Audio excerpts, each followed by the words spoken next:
खाना दिउँला भन्दाखेरि मलाई बुढले खाना नै दिएन क्या। झन् उल्टै हानेर भगायो है, हानेर भगायो। अनि त्यसपछि दिनभरि मोबाइल खेलाएर बस्ने, अनि तपाईँ चाहिँ म चाहिँ घरमै काम गर्ने, अनि तपाईँ चाहिँ साथीहरूसँग ल्याङ ल्याङ ल्याङ ल्याङ गर्दै डुल्ने, अनि भनेर मलाई खानै दिएन है, खानै दिएन।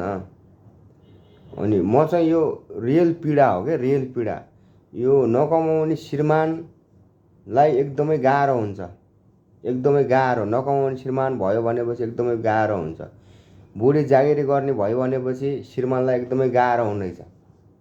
अनि अब म चाहिँ साथीहरूसँग यताउता बजारमा जानुपर्छ, तास खेल्नुपर्छ, अनि साथीभाइ भनेका साथीभाइहरू हुन् है। अनि बुढी अब बिहानै 10 बजीतिर अफिसमा गइहाल्छिन्। अनि त्यसपछि म चाहिँ अब के काम गर्नु त घरमा होइन, अब के गर्नु, अब के गर्नु। म पनि अब घरमा बस्न मन लाग्दैन, त्यसपछि बाहिरतिर हिँडिहाल्छु। अनि बाहिरतिर हिँड्छु, अनि त्यसपछि फेरि अब साँझ म पनि 10-11 बजी बाहिर निस्किन्छु। साँझ आउँदाखेरि अनि अब झगडा हुन्छ, दुईजनाको झगडा हुन्छ। अब म एक्लै घरमा चाहिँ के गर्न बस्नु होइन। अब के भने अब कपडा धुने काम चाहिँ सबै बुढीकै हो, घरसर पोचा लाउने सबै बुढीकै हो। अब केटा मान्छेले पोचा लाउनु त भएन नि त, बेइज्जत हुन्छ नि त।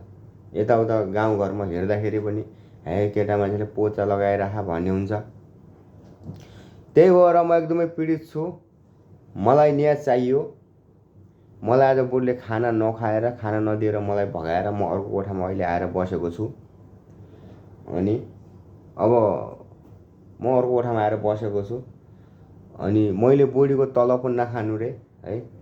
मैले बुढीको तलब खाएँ भने नि अब हातखुट्टा मुख बुझिदिने रे, हातखुट्टा काटिदिने रे।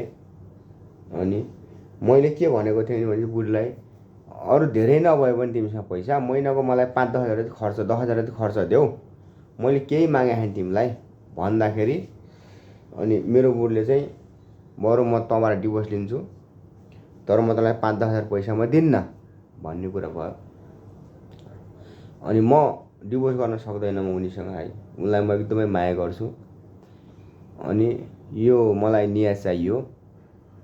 कसरी तपाईँले न्याय दिनुहुन्छ, मलाई न्याय चाहियो। अनि मैले सामाजिक सञ्जालमा मैले तपाईँलाई भनेको छु है, बरु दिउँसोको डिभोर्स गराइदियो भने रातिको डिभोर्स चाहिँ नगराइदिनु होला है। कोही आदरणीय कोही हुनुहुन्छ भने दिउँसोको डिभोर्स गरायो भने रातिको डिभोर्स नगराइदिनु होला। अनि किनभने चाहिँ राति म आउँदाखेरि मलाई खाना चाहिन्छ, बरु दिउँसोको डिभोर्स गराइदिनुहोस्, मलाई केही फरक पर्ने छैन है। अब रह्यो कुरा के त भनेपछि खर्च पर्छको, खर्च पर्दा कहिले म कमाउँला, कहिले उसले कमाउले है, कहिले उसले नि कमाउँछ, कहिले म पनि कमाउँछु। अनि उसको 35,000 जति 35-40 हजार जति आउँछ तलब, सरकारी तलब हो। अनि म पनि 15-16 हजार जति कमाउँछु काम गराइवाला, महिनामा 15-16 हजार मेरो पनि भइजान्छ। अनि 15-16 हजार भए पनि अब मेरो सबै घर खर्च यताउता चलाउनु पर्छ। उसको त सिधै आयो भने सिधै ब्याङ्कमै हो।